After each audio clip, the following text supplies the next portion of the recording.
I have no clue what's happening. I was like, wow, okay, so it's a cool tune. We'll listen to it twice. That's all right.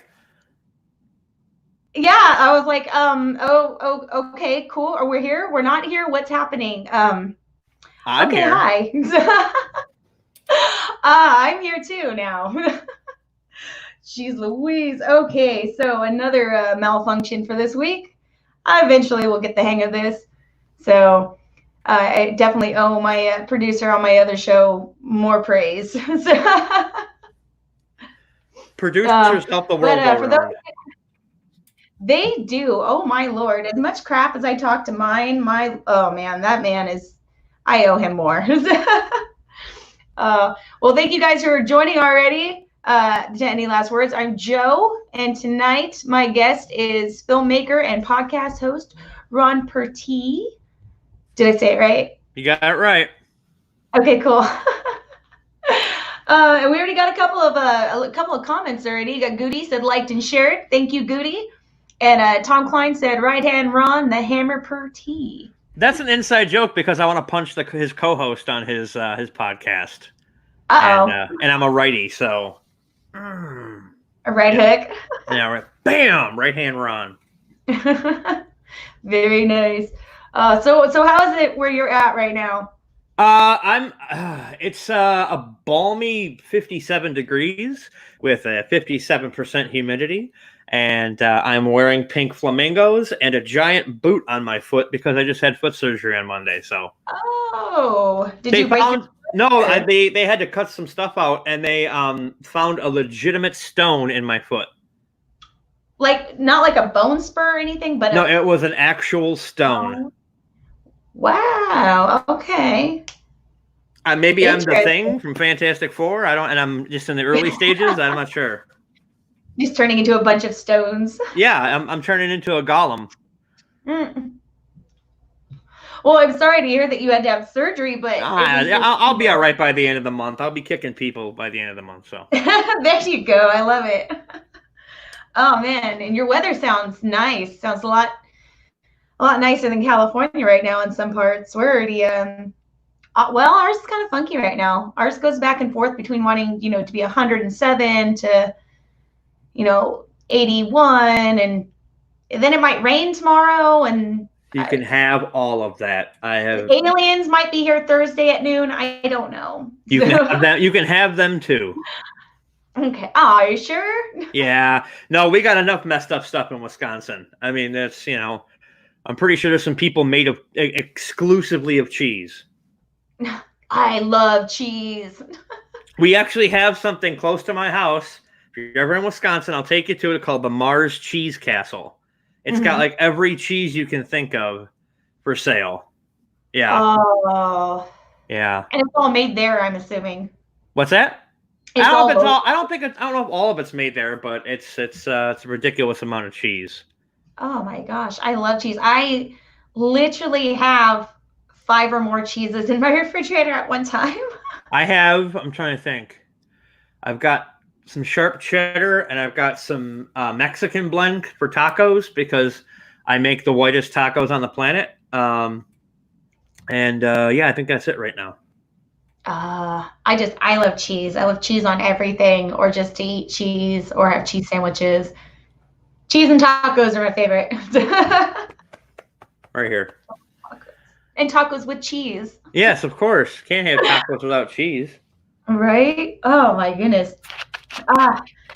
So we're going to be talking about some short films that you've done and podcasts and a little bit of Dread Central. Oh yeah. What would you like to talk about first? The old Dread Central. Well, I guess we could start with the movies because I just released my first feature back in February. But that would have been too long for you to have to sit through all of that. And that was only a handful of shorts. I have like 6 or 7 more I could have sent you. Yeah. There was a point, I had just put out Love Is Not Enough. And Dread Central called me the Iron Horse of Horror because I was putting something out every month.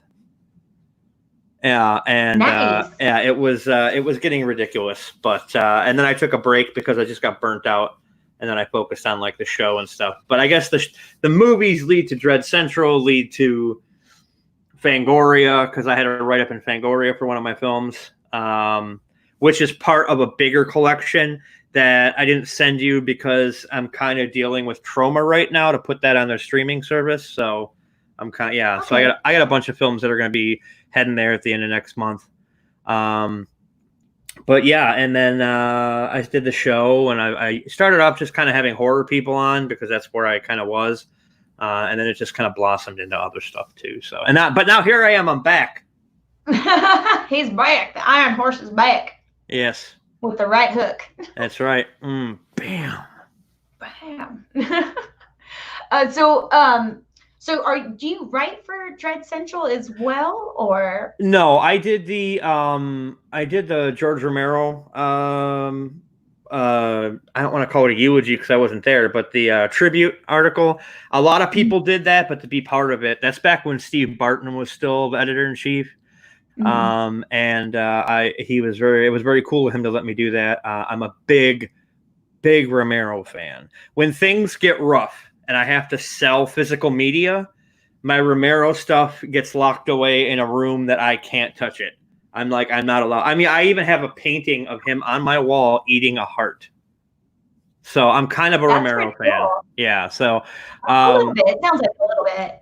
Yeah, just a little bit. And then I never wrote for them. I did write for Horror Freak News for a while, but then real life got in the way.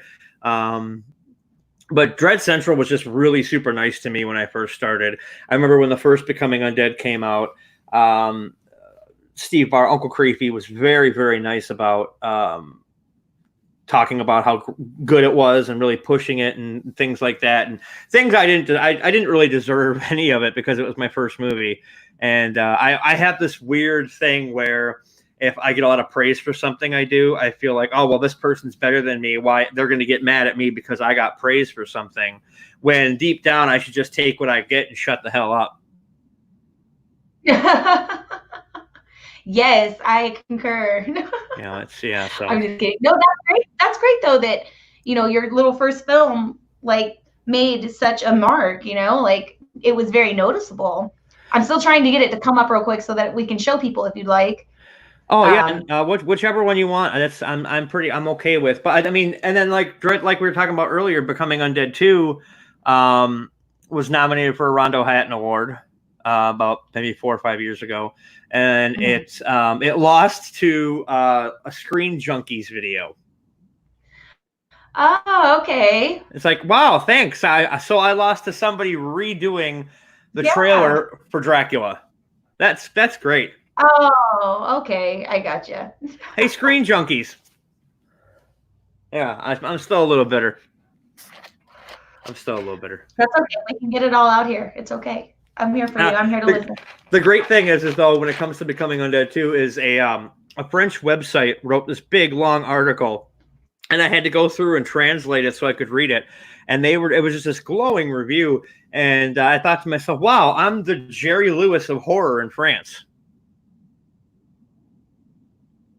What? Really? It was ridiculous.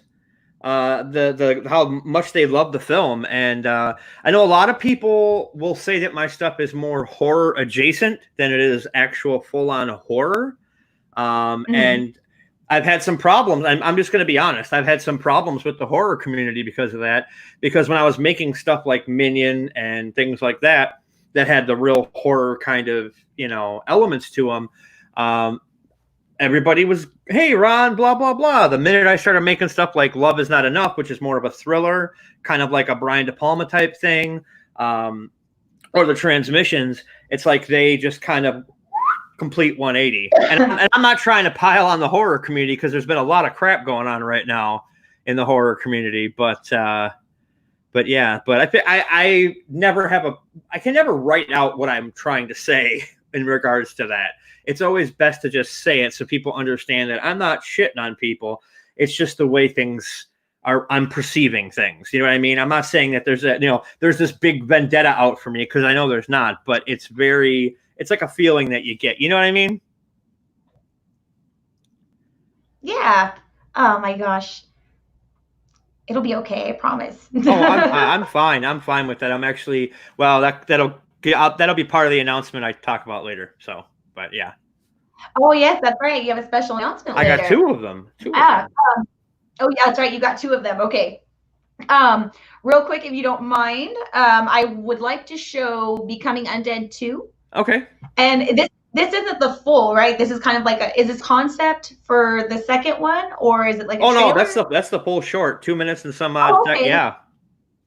Oh, okay, cool. Okay, so here it is, guys. This is Becoming Undead 2, Ron Purtee short film. And I will put a link in the description later on for that too, if you guys want to check it out later, as well as the other ones he has. So here we go.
Okay. Well, that was a movie. That was a movie. We watched the whole movie during the show. That was great. It's yeah, that funny story that, you know how when she's putting the bloody hands on the glass door, we didn't clean up the glass door before we left, and that was my dad and my stepmom's house. And when she came downstairs the next day to whip open the blinds and let the sun shine into the day room, big old bloody handprint on the door. And oh no, the phone call I got, it was not a fun phone call. But yeah, no, were they aware that you had filmed prior to that? Or yeah, they were upstairs when we were shooting the interiors. The chair that we go by, the real ratted up chair, was my dad's chair at the time. Okay. Like, you know how all those old men have, that's my chair, and so that was his. And yeah, we had a lot of moving to do to get the interior stuff done because there were couches in the way and all sorts of stuff to lay the dolly down. But and we shot it all in a day. That's the thing about me is I don't think I've shot. Well, I think that Love Is Not Enough took 4 days to shoot, and it was 4 like 7 p.m. to 4 a.m. shoots. But then everything else, I usually get it done quick because I know what I want, and I get it done in 1 or 2 takes. And yes, she was really standing barefoot in the snow. I know that's what's been going through my head. Like, oh my God, like how long did she have to stand there? Because she's not really wearing much of anything, No. and she's got fake blood on her, and she looks like that snow, like, it has to be like maybe yay-ish deep. It was about ankle deep or so. And okay. Our effects guy Brandon, he made sure that there were certain footsteps that wouldn't show up on camera that he would step in, and then he would just throw her over his shoulder. And yeah, so that was. I kind of felt bad because we were sitting there and we were like I was all bundled up and I'm drinking like coffee and whatever because we had just gotten a storm that day, and everybody else is all bundled up with gloves, and she's in her pajamas with bare feet in the snow. Oh, that just sounds so painful. She did not complain at all. Crystal is a trooper and a half because that's awesome. Yeah, I've put her through some real hell. I think I sent you Nightmare, right? With the clown? Yes. Yeah, she got hacked up in that one.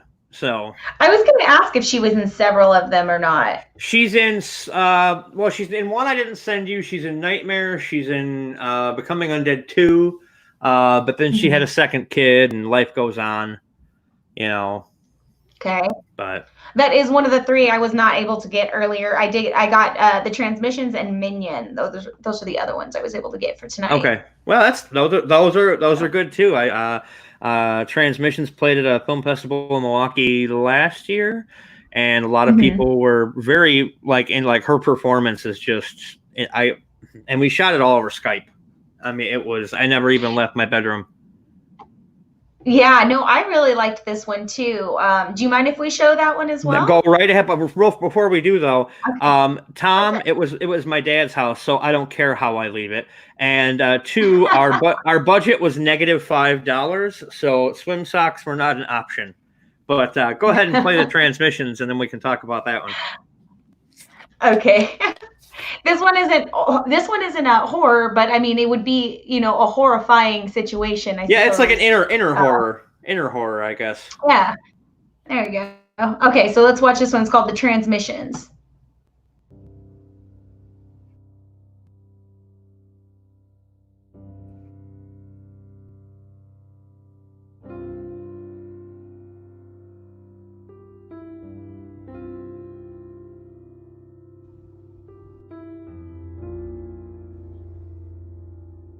Hey, hon, I'm getting ready to go to sleep, and I just wanted to send this to you, tell you I love you and I miss you.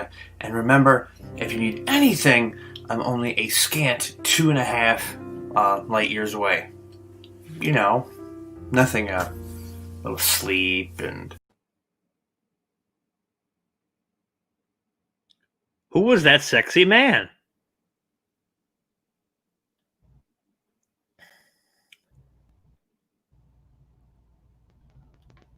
She's frozen. So, welcome to Any Last Words. Joe seems to be frozen. It's playing on my side. No, it's not on mine. It's playing on my... Oh, no, now it came back. Oh, here we are. Oh, hi, no, everybody. I was showing you that it was playing on my side. And then all of a sudden it stopped. Hi, more fucking glitches tonight. Jeez Louise, more fucking glitches tonight. I'm going to blame the phone services right now. My favorite thing about you, I'll be honest, is how you're like, well, fuck this. Jeez Louise. It's like you go from one extreme to the other. This is... It's like saying, golly, because that's how my life is, one extreme to another. It's like, golly darn geez, you cocksucker. I'll take that. That's not a bad Well, thing. I'm It's sorry, awesome. I don't know what the hell. I don't know what the hell is happening. It was playing, and then I was like, what do you mean I'm frozen on this side? It's playing, and then it popped back, and I was like, oh, we're done with it. Well, whoever that actor was in the beginning, that's a handsome fella. That guy's a very handsome guy. He's gonna have some sad news later, but yeah. He was not in a good mood at the end of that film. Oh my gosh. Man, right now tonight, I just wish the aliens would show up. Well, they might now. Well, do you have T-Mobile? Yes. That's why, because everybody's having problems with it. Is it just? I thought it's not everybody. I thought it was just not just T-Mobile. No, I heard it was just T-Mobile. Oh, that's great. It's always something. Yeah, but no. So that film was a complete inspiration. I watched Interstellar, and the sequence when he's watching those. Remember that sequence when McConaughey's watching those videos from his loved ones and he starts crying? I was like, okay, boom, I got to do something. And that movie was badass too. I get a lot of shit for it, but I love that movie. And even though the ending is all weird, I don't care. Yeah, no, I mean it was kind of long, but because usually my attention span is very short. But that movie for me was kind of long, but it was okay because it kept me interested in what's going to happen next, and I loved the shit out of it. I thought it was amazing. I thought everybody who was in it was awesome. I cried. It was a great movie. So don't let people give you shit. No, they can. Now they can give me shit if I at first I said I liked Prometheus because I went back and rewatched that and I was like, wow, that's a giant pile of crap. But yeah. What the hell, Ridley? That's okay. What the hell, Ridley Scott? You created the fucking Daleks on Doctor Who, and then you're giving us that? Jesus, Murphy. Oh, man. Oh, well, now on usually the second-ish half of the show, okay, I usually try to do the opposite of what I've done at the first because I'm never really consistent in how I enter this, whether we just talk about your stuff or talk about you. But I like to get to know, a little bit of both. Okay. And so I'm just from how, just from talking to you and all that other stuff. Did you, growing up, did you watch horror movies growing up, or was it something you kind of got into later? I love telling. I know you're not. Okay. I love telling the story. So the first film I remember seeing in theaters was Ghostbusters. I saw it on its first release because I'm an old man. I was like 4 or 5 at the time. I just remember I didn't get a lot of jokes, but I remember, Then I remember I was 7 years old. I was my parents. My dad would get me on the weekends. My mom had me during the week, and he fell asleep in his chair for whatever reason. Pot. He smoked a lot of it. Still does. And he passes out in his chair, and there's a video cassette. Now, VHS tape, kids. I'm just kidding. It didn't have it had like a worn label on it, and I pushed it in, not knowing what it was.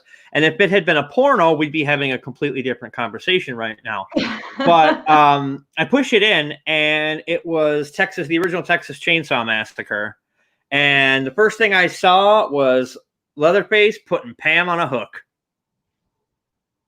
Oh, man. It didn't scare me. I had no context of what was going on. It didn't freak me out. I just kind of was glued to the screen. And then her screaming woke him up. And then I talked to Joe Bob Briggs on my show a couple of months ago before the second season of Last Drive-In, and he said that sequence is the one that most people would get up and walk out at. Really? Because if you aren't paying a lot of attention and you're just staring at the screen and you're not looking at it, it's you think that he really put a hook in her. Yeah, I really did like the practical effects that they had in the Texas Chainsaw Massacre franchise. There was no blood in the original, and everybody's freaking out. There was no blood. I know, but you don't have to have blood for it to be scary and gory, like and uncomfortable. Very uncomfortable. Very uncomfortable. Yeah. You get your little like you get a little cringe in your back. You're like, Yeah. And then when I got a couple of years older, my mom and had some friends over, and they were watching. She had put me to bed, and they were watching Nightmare on Elm Street Part 3. And I was in our TV was like at an angle, and then there was the hallway, and there was the opening in the hallway, and my room was over here. So I crawled out, and I'm watching it from the hallway, and that's when I fell in love with Patricia Arquette.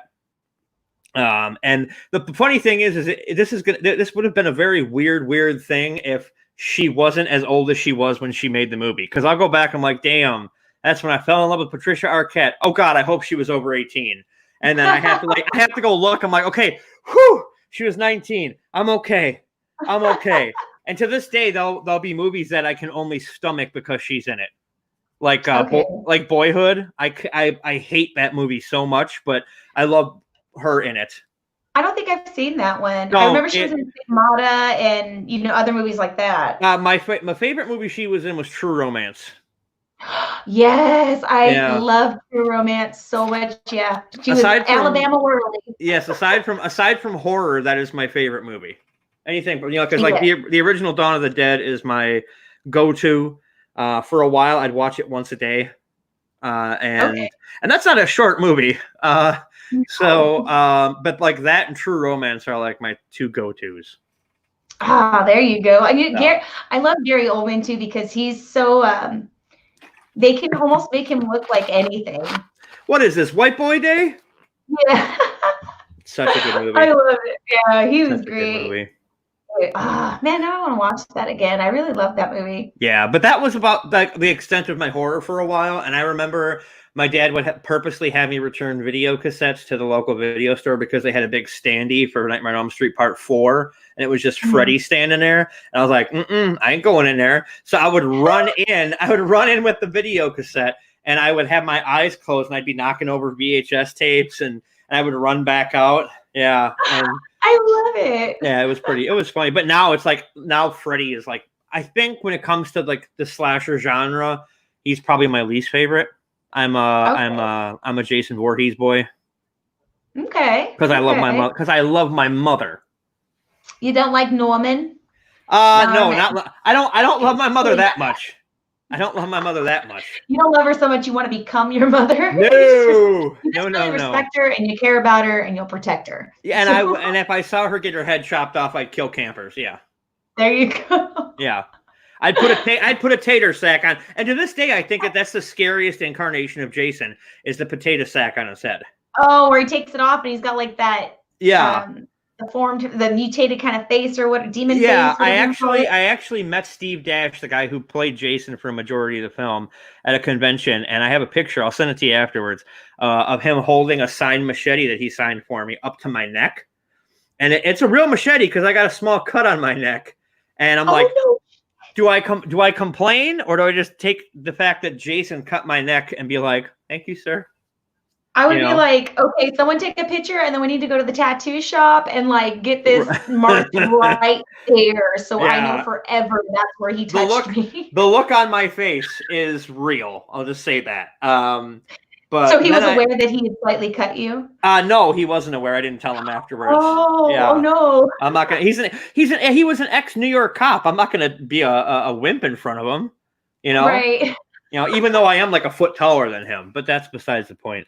But it's like if they would have got you worse, you would have been so nice to have been like this, and it's like gushing. You're like, fine, thank you very much, sir. Yeah, no, I would have sounded like Eric the Midget from Howard Stern. But no, I have this thing where I have to meet all the Jasons at least once. The only one I haven't met that's alive still.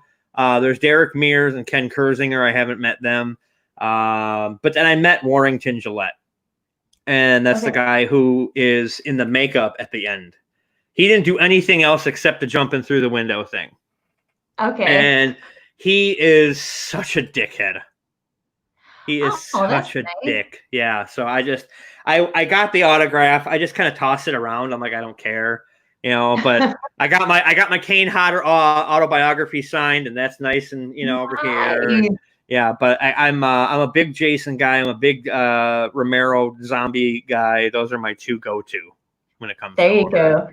go. Is Kane? No, I've never met Kane, but he looks like he's a big dude. It's weird for me to say because I'm 6'3", 300 pounds, so I'm about the same size as he is, but he's more muscle. I'm more hot pocket. And so I mean, I didn't get a picture with him because I didn't have enough cash, but we're about the same height. And he was a great guy though, because I'm friends with BJ McDonald, who directed Hatchet 3 and did all those Slayer videos. Mm-hmm. And I mentioned BJ to him when he was signing the book, and we had a little conversation for a few minutes about, shooting Hatchet 3, and it was he's a super nice guy.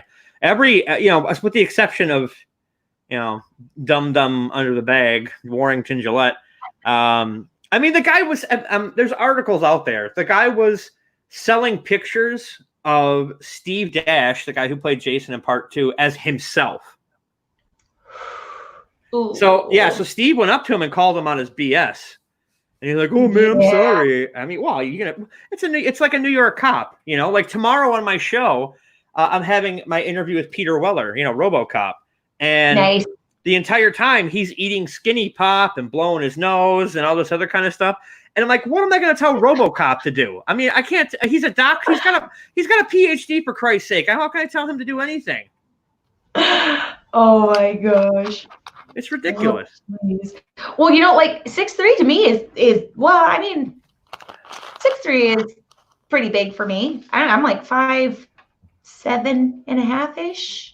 Yeah, that's at least. So I'm almost a foot shorter. So to me, that's like. No, you're more like 5 inches. No, wait. 3/4 of a foot shorter. Yeah. That's not. But there's. Yeah, I mean, this is in Wisconsin, so 6'3", 300 isn't really that big. It's just kind of like. Is that what they call corn bed? I guess I don't eat corn. Do I look like I eat corn? No, I eat corn dogs. Corn with cheese. Going back to the cheese, fantastic. I love cheese. I love cheese so much. But that's how I got into horror. So I was hey, Lance Wagner was it was Texas Chainsaw Massacre and Nightmare on Elm Street Part 3, specifically Patricia Arquette. To this day, I'm like, is she still married? And I'm like, can I be her next ex-husband? There you go. Yeah, she's still pretty, and she got a little more voluptuous. So that's fine by me. I have I love it too. Don't get me wrong, I love it because she looks good. She looks real good. So. Oh yeah. Yeah, and she's a great actress too. Let's see, what else do we have got here? Because my mind went blank, just kind of like my internet does. So in some of the projects that you're going to be doing soon, is there anybody in particular that you're hoping that you get to work with? That was my ear. I'm doing something. I can't say too much about it. Well, this is completely the first announcement. I was going to wait till next month to announce it, but you were so nice to have me on. So I am currently writing the second season of the Social Media Massacre. But here's the thing: is everybody hears massacre and they automatically think a bloodbath, but there's not. I'm keeping as little blood as possible because it's cheaper. Let's be real. We don't have a Tarantino budget. We're all in a recession right now. and I'm not a fan of feet. But it's going to be a 6-episode season, much like I'm a big fan of British TV, so I'm kind of incorporating that whole thing. This is going to sound so vain, and I'm sorry, but I did the Social Media Massacre back in 2011, and then all of a sudden, Unfriended starts coming out and stuff like that, and all these people trying to use like social media as horror, and I'm like, you know what? It's time for the king to put his crown back on. And I'm gonna do this. I have an episode that I'm working on that actually incorporates a couple of horror hostesses, Hex and Arcane. They're local here. I'm gonna be directing an episode of theirs coming up, and I'm writing an episode specifically around them. And this season's gonna take more of a Black Mirror approach because not everything's going to be like horror. There's going to be episodes kind of. I don't want to say like San Junipero, the really sad one about the lesbians and AI and all that. Yeah, it's not going to be like that. It's going to be more dark in a different way. But there are definitely episodes that are straight up horror. It's like almost slasher type stuff. But yeah, so I've been waiting to do Social Media Massacre season 2 for a while now. One of the episodes I could even shoot now if I needed to, because it doesn't have to be. But if I had somebody I wanted to work with, oh boy, budget's no option. Like I don't have to worry about money. Budget's no option. Honestly, $1 million. I'd want to work with Tiffany Shepis and Felissa Rose. I'd want to work with those two because they're both crazy in an amazing way, and it's my kind of crazy. So I think we'd get along just fine. I actually had Felissa on my show years ago, and we spent the entire time talking about dick. So, I mean, considering sleepaway camp, I mean, how can you? Yeah, but no, those two I think would make, like, if I was to remake one of the episodes of the first season, I would want to use those two because they're definitely that kind of they're killer ladies in more ways than one. Yeah, then it looks. I actually follow Felissa on social media. She looks like she is always a pretty busy lady. She's got a lot of cool projects she's on The Last Drive and a lot with Joe Bob. She's the mangled dick expert. Oh my gosh, I wonder if she's so over that by now. Oh, I think she's. I mean, if I had something, I'm still riding the wave of becoming undead too. So, I mean, if you have something until something else comes along, I'd say ride that wave and just do it. She's just got to ride that dick all the way through it. Yes, this has suddenly become an episode of the Craig Ferguson show, with all the innuendo. Yes. All we're missing is a gay robot skeleton named Jeff Peterson. Yes. Oh my gosh. But yeah, those are the two that would have probably, yeah. Okay.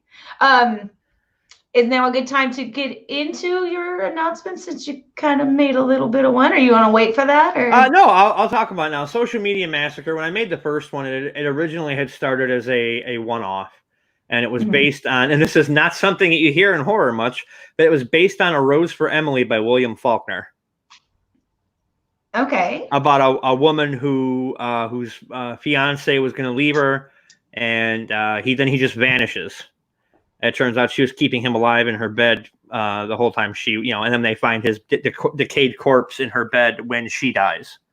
I have not heard of this movie. Well, no, it's not a movie. It's a book. It was written in it's a book. Yeah, it was back in like the 30s, I think. I want to read this. I think it's more of a short story. I'll have to look it up. I don't have my phone on me, but A Rose for Emily? A Rose for Emily by William Faulkner. And I think I'm not sure. I think he also did As I Lay Dying, I think. So that band got there, yeah. Okay. But that started, and then I was like, there's more stories to be told, because social media was just getting big in the early 2011, stuff like that. That's when stuff was really getting big.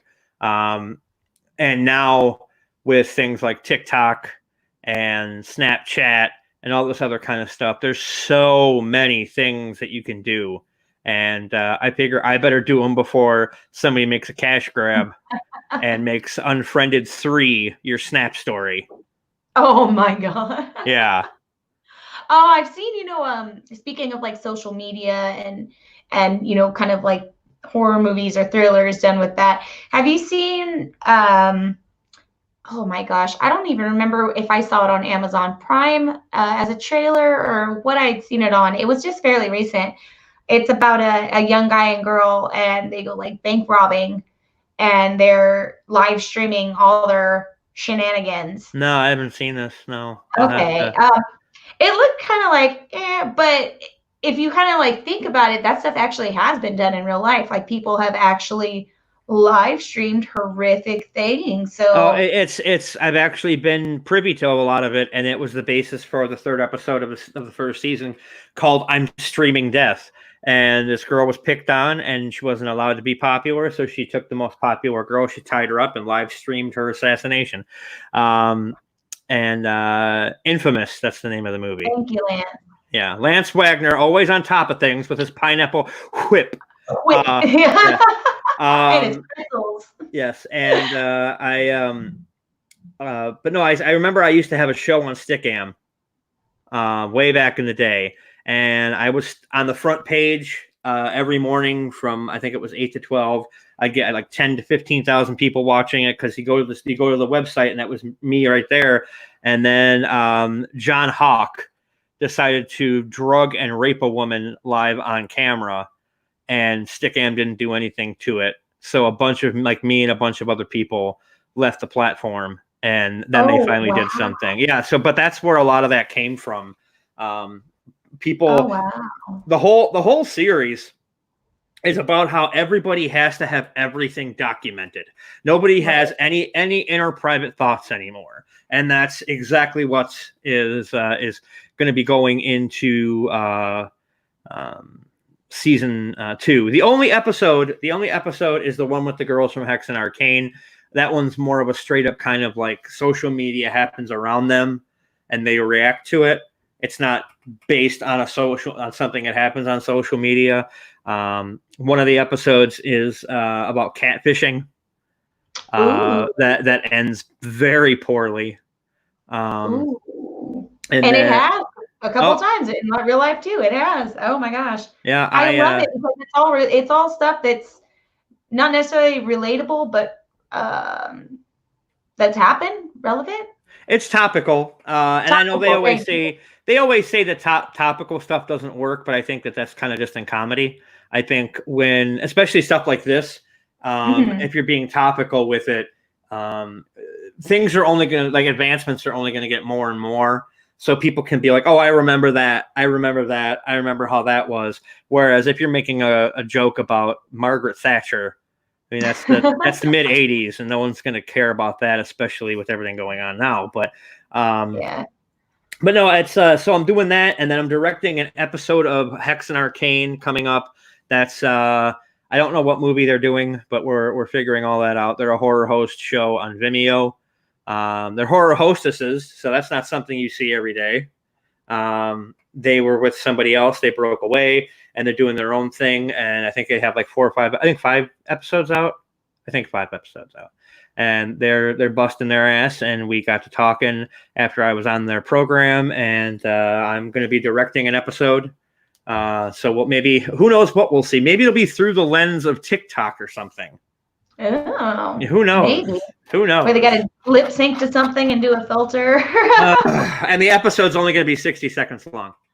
Oh wow! Okay, interesting. No, that's a joke, because TikToks can only be 60 seconds long. Oh, I don't know. I had a TikTok once, and I think I used it once, and that's too much. I go on TikTok to make little funny videos, but I never do anything. Like, I never lip sync to anything, because why?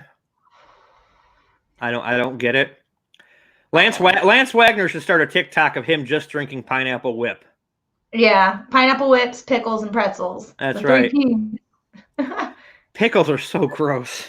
I love pickles. Oh, it's so gross. Pickles are delicious. Pickles and cheese. Oh, geez. I'm okay with the cheese part, but we'll talk about them pickles. But yeah. Pickles with pretzels and cheese. In pineapple.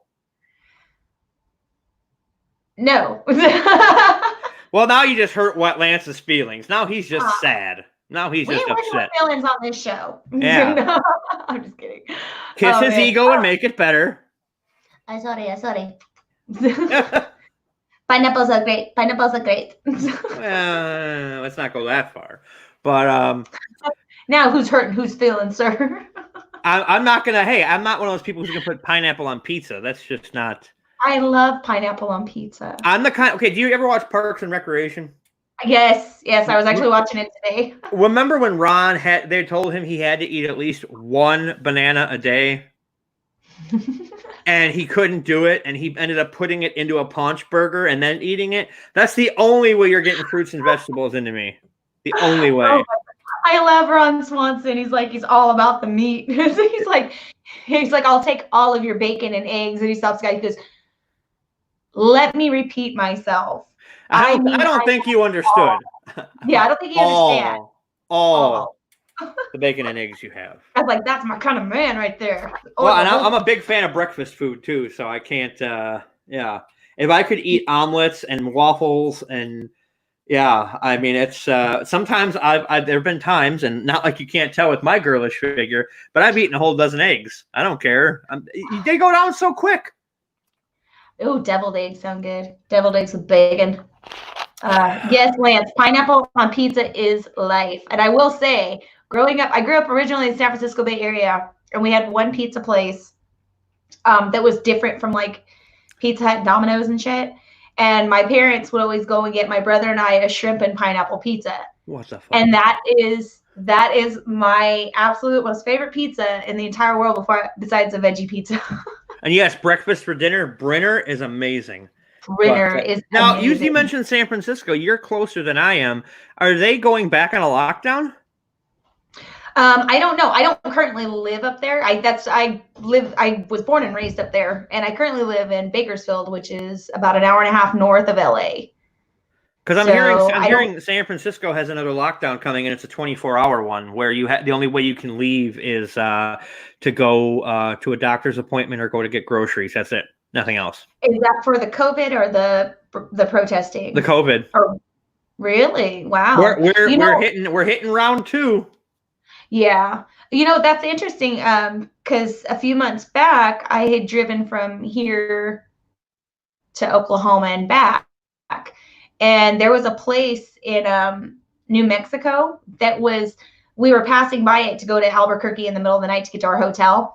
And both sides of the freeway had the military and the police blocking off all the exits and entrances from getting in or out of that town. Wow. That's yeah. crazy. And I guess they had been, yeah. And so when we got to New Mexico, I mean, everybody in New Mexico, it was kind of like, do what you got to do, but we're all trying to get through our day kind of deal. So nobody was really like harping on you about anything. And we'd ask one of the ladies, like, what's going on with that town over there? And I mean, just, long story short, they made it, like, oh, we have not seen or heard from anybody in 5 weeks. And then going online, like there was a big riot to get out of the town and all kinds of crazy stuff. It sounds like The Stand. Yes. Oh my gosh. I went to Vegas not that long ago and there's nobody. I mean, there are people there, but it's not Vegas traffic. It's like apocalyptic is what it kind of looked because everything's overgrown and there's no water anywhere running. I heard they opened up the casinos now, but it's like limited. Like here, a lot of our like any restaurant that opens here or any bar is half capacity, and there's no and everything. All the tables and stools are 6 feet apart from each other. I mean, what fun is that? Yeah, I don't know. Whatever. That's why I don't leave the house. Yeah, it's more reasonable and sane inside.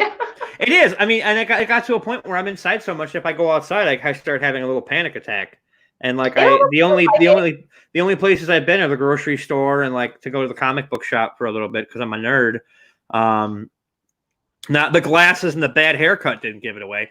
And the lack of a girlfriend. Am I right, folks? Oh, I don't have an audience. No. But yeah. So it's it's pretty messed up. And I'd love to do a comic book movie one day. I'd love to, but not like the Marvel movies. I'd like to do. There was a character in DC called Hitman.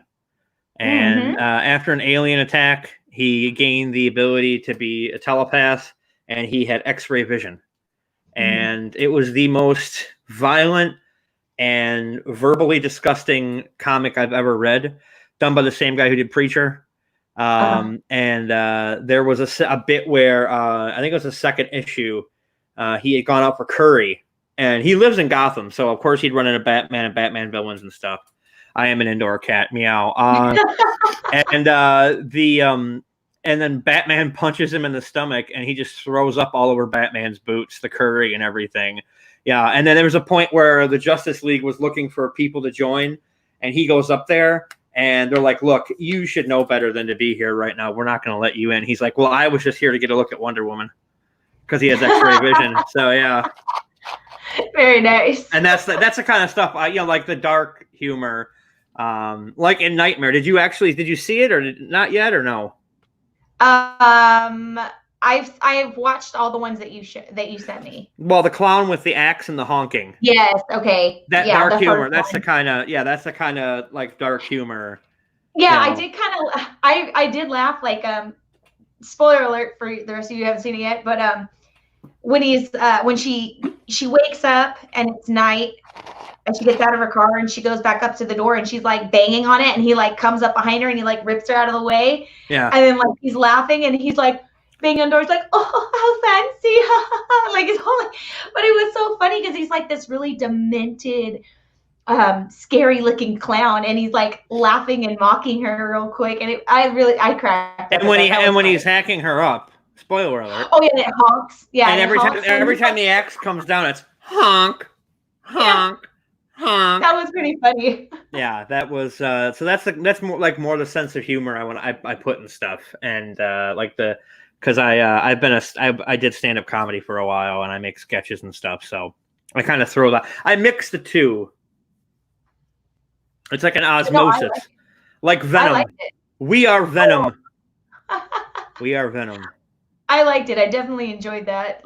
The comedy in that was great. But you really like Minion too, you said. I did. I really liked Minion. Unfortunately, I'm not even going to try to show the video. I'm sure she'll have all the links for you to watch them. I'll have all the links for you. But yeah, Minion. She comes into this house. I'm assuming she's the babysitter. Yes. Or she's a neighbor girl. No, she's a babysitter. As she comes up and she's a babysitter. She comes into the house, all quiet, kind of creepy. She goes upstairs. The little boy's just sitting there. The little boy, oh my God, that little boy is amazing. He is very talented. The effects artist, Brandon, that was his nephew. We were shooting in his sister's house, and the old woman at the end was his mother.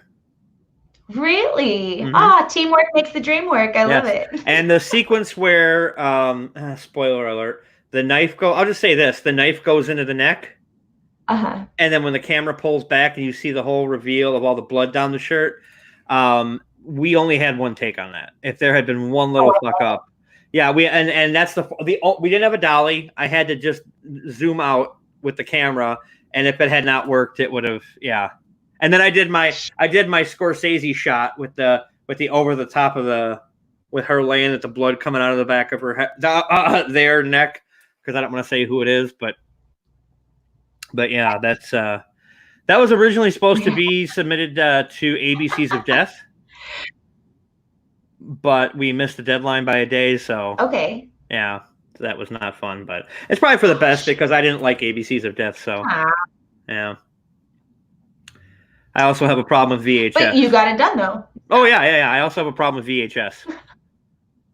So. The movie or the actual physical VHS? No, I like the physical VHS. I am actually looking at a copy of True Romance on VHS right now. But because if you watch, there's that one sequence in VHS where there's the Skype back and forth, and that happened like 4 years after I did one of the Skype things from Social Media Massacre. And I'm like, okay, well, Dread Central was pushing this stuff pretty hard, so somebody had to have seen it. I mean, come on. God damn it. Jeez Louise, you motherfuckers. To use Joe parlance. Yeah, gosh darn it, you bastard. Yes. Oh my gosh. That kind of reminds me, what movie was that? It was one I just talked about not that long ago. I want to say is Serial Mom. Was it that movie, Serial Mom? With Kathleen Turner? Yes, is that the one where she's like, oh, no. I'm thinking of, oh my God, why is my brain doing this today? With Kathy Bates. Misery? And yes, thank you, where she said, cock-a-doodie. Yeah. Cock-a-doodie. Yeah. She's so violent Yeah, But she's got the nicest words to say. So yeah. Yeah, I that's wouldn't how I throw feel away some that days. drawer. I wouldn't throw that drawer full of porn either, Tom. Tell my chess player. And it's Thank you for pre-reading that for me because I didn't pre-read that. my whole thing is if you're, I think around my age, you still probably have a drawer full of physical porn that you just don't have the heart to throw out. Or a crate in the garage somewhere. Oh, I can't put it out in the garage. You can't put those lovely ladies out there. They at least have to be in a drawer under your baseball cards that you're never going to sell because no one's going to buy them. But there is actually an adult film shop down the street that they say we buy magazines and DVDs. I'm like, really? You buy magazines? That is disgusting. Yeah, that's yeah, nope. That's a hard pass on that. Yeah, I mean, well, Lance is talking about the great articles. That's true. I actually wrote a physical letter for the first time. It was, "Dear Penthouse, you'll never believe what happened to me last night." But I sat at home reading your great articles. But did you submit it? No, because I couldn't find a stamp. So I just should have emailed it too. I have a really bad joke about how I sealed the envelope, but we'll save that for something a little bit dirtier. Yeah, so you might want to have another puff over there to put up with me. Oh my gosh. Right? Might have to break out something else. I don't know. Maybe. You might have to break out some shrimp and pineapple pizza. Oh. Yes. That sounds delicious now. Chaz. Oh man. Well, we are headed to the bottom of the hour here, sir. Do you have anything else you'd like to plug or discuss? I'm on social media at Real Ron Purtee on YouTube and Instagram and Twitter. The Hex and Arcane episode is one of those things where it's only going to take a night to shoot and it'll be out that weekend. So just follow me on the social medias and you'll be able to find out when that happens. And when I'm done here, I'm going to pee all the Coke Zero I just drank out, and I'm going to get back to writing season 2 of the Social Media Massacre. And I don't know when that's going to be out because, things. So, and I'm not going to put it. Yeah, I'm not going to put it out until I have all the episodes shot because I don't want to have any kind of breaks in between. And I'm not going to shoot it until I have all the episodes written either. So. Okay. Well, yeah, you definitely got to keep me updated on that. I'd love to have you back. Oh, it'd be great. I'm actually, if anybody is an up and coming director and hasn't done a lot of stuff and is looking to kind of break in, I am possibly looking for people to direct some episodes. There won't be much of a budget, but it's something that kind of, to break in and get your name out there. And so it's just hit me up on the social media and visit my website, ronasawebsite.com, where you can get my world famous Fuck Ron for t-shirt. I got to give me one of those. No, I'll send you a link. It's pretty awesome. And it's funny, women with large chests are the only ones buying it. Well, I don't. So first one, yay! I'm just saying that those are the only people who have bought it. It's not like that's I'm not pushing it on them, but they're the only ones that have bought it. And I'm not saying it's a bad thing. I like women wearing shirts that say "fuck Ron Purtee" because people don't know if it's like it's them saying "ew, fuck him" or hey, go ahead, he's right there. Yeah, so. But. I love it. Oh my gosh. Oh man, well, I really appreciate you coming on the show tonight. Appreciate you having me. Good time.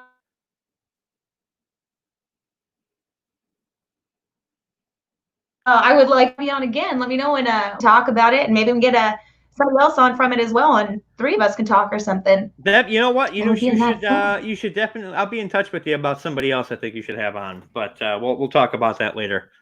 So. Absolutely.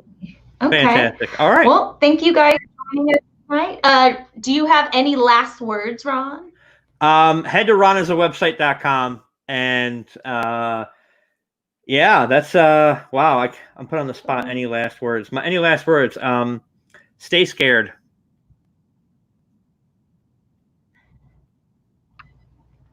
I love it. Thank you guys for joining us. I will be back on Wednesday night. So you guys be there or be square. Thank you again, Ron. And thank you guys. I hope you guys have a fantastic evening. See you guys next time.